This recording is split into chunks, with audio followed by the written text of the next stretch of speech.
Ladies and gentlemen, hey, hi, how you doing? Welcome back to the channel. Thank you so much for stopping by.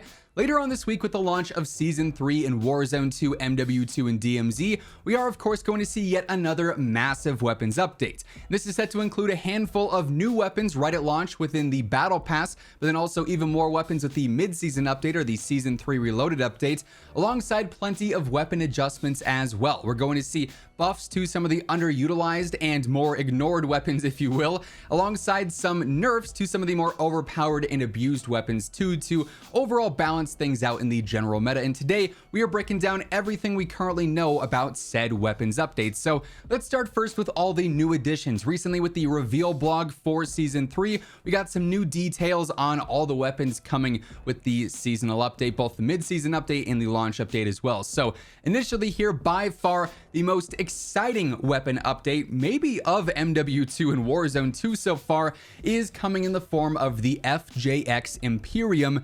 aka the Intervention. This is essentially, yes, an Intervention remake as a sniper. I'm not sure why they're not calling it the Intervention, but regardless, that's essentially what they're going for with this. This is going to be free at launch as a part of the Battle Pass. So you'll just have to go to that certain sector in the Battle Pass, unlock those specific tiers, and you'll have access to the FJX Imperium through that. You can go through and rank it up, unlock the new attachments, and use it there, unlock Polyatomic Orion and all the new camos that brings to the game.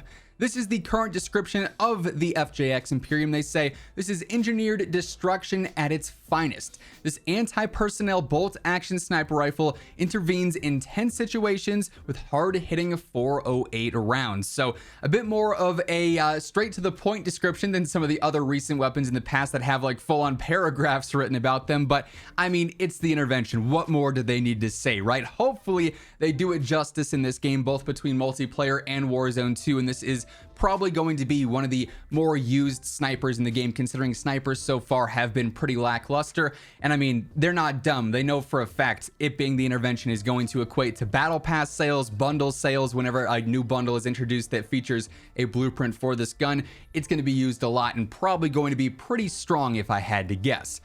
The second new weapon that we're going to see in the Battle Pass as well, free for everyone, you don't have to buy the pass, it'll be a part of the free tiers, is the Cronen Squall. And this is going to be a brand new battle rifle. However, this is not the rumored and leaked MCX Spear battle rifle that we all assumed was going to be coming with Season 3. This is actually entirely different. This is a bullpup semi-automatic rifle chambered in 6.8 Wrath and designed for distance shooting and exceptional damage output. I mean, all the battle rifles in this game do feel relatively similar to a certain extent. Obviously, their individual feel is somewhat unique, but for the most part, they're all relatively hard hitting, a little bit more difficult to use because they are semi-auto, so it's got that added skill gap. But nonetheless, it being a brand new weapon yet again does mean that more than likely it's going to be a bit more powerful than some of the current offerings in that specific category or the other niche weapons that do have those semi-auto long distance properties and long distance engagement based guns that we have already. It should compete well with those.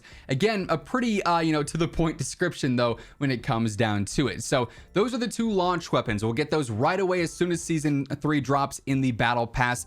We also have two other weapons coming though with the mid-season update, Season 3 Reloaded. Now, the thing here is that we have a lot less details on these two weapons, and also it's possible that they are spaced out a bit. We might see both of them drop at the same time with Season 3 Reloaded. We might see maybe one drop with Season 3 Reloaded and the other one drop a few weeks later, or maybe even a few weeks before. We'll have to wait and see, but here's what Call of Duty says about these two guns. Expect 2 new sidearms within Season 3 Reloaded, both fully automatic with drastically different roles. A highly customizable machine pistol with a fast rate of fire and a high caliber pistol modified for full auto to blast enemies back when they get too close for comfort. So 2 fully auto pistols are going to be coming with Season 3 Reloaded. This is kind of interesting because rarely do we see 2 of the same kind of weapon drop within the same season. let alone 2 pistols, let alone 2 fully automatic pistols. So it's going to be kind of weird to see that happen. Now, we don't get any actual images or specific details about these 2 machine pistols outside of that description there. What we do have, though, is on the Season 3 roadmap, one sort of like classified image of one of the pistols that looks awfully similar to the Tech 9. So would not be surprised if the Tech 9 was going to be one of these 2 fully auto pistols. We've of course seen this in the past, I think as a pistol and as an SMG variant in the past couple of years. So going off of that image, at least that's what we can sort of expect for that. We'll get more details on those though as we get closer to Season 3 Reloaded. Now, as we move on into some of the other weapon updates that are going to be coming with Season 3 in the form of some assumed buffs and nerfs, quick reminder, if you guys are new to the channel, every day I've got you covered with quite literally everything going on in COD, whether it's news, updates, leaks, rumors, the meta conversation and breakdown, you name it, it's going to be right here. So feel free to hit that subscribe button and join us on the road to 1 million subs. And if you guys enjoy the video, let me know by dropping a like on it as well, would be seriously appreciated. And with Season 3 dropping later on this week, if you are going to be grinding out weapons, ranking them up, playing the new maps, the new modes, all that stuff, looking at screens for long periods of time, do yourself a favor, do your body a favor, and pick up a pair of Gamer Advantage glasses. These apply not just to gamers like you and I, but to anyone looking at screens for long periods of time, whether it might be gaming, work, school, you name it. These are going to be game changers. They're going to reduce your headaches, your eye strain. They're going to help you sleep better at night. I absolutely love my Horizons. Of course, you guys always see me wearing those. If you want to pick up a pair for yourself, they've got prescription or regular lenses, so something for everyone, alongside plenty of different frame options and colorways. And code IMMORTAL gets you a nice little discount at checkout. Link for that will be down in the description below. Anyway, when it comes to the weapon changes and weapon tuning updates that we can expect with Season 3, we don't have the exact specifics here yet. Unlike Season 2, you know, they haven't gone out and said, hey, the KV broadside's getting a nerf or anything like that, but we know the full patch notes will have plenty of weapon changes, and we actually have several different context clues here as to some of what could be changing based on what the devs have said previously. Now, one important thing to note here is that within the Season 3 reveal blog, they do actually say patch notes will include weapon balancing updates, such as a crucial change to sniper rifles. So this could mean they're going to make snipers a little bit more aggressive, a little bit more viable, right? I think the main change here that we're all going to be focusing on is the potential to one-shot. We did have the whole St. Patrick's Day blueprint that could one-shot anywhere. That was sort of like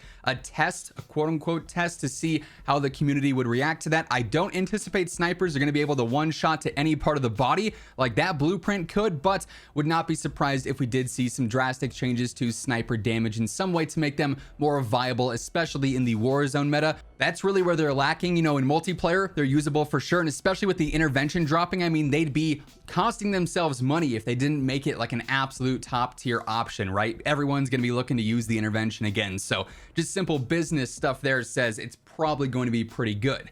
The devs have also talked a bit about the TTK recently.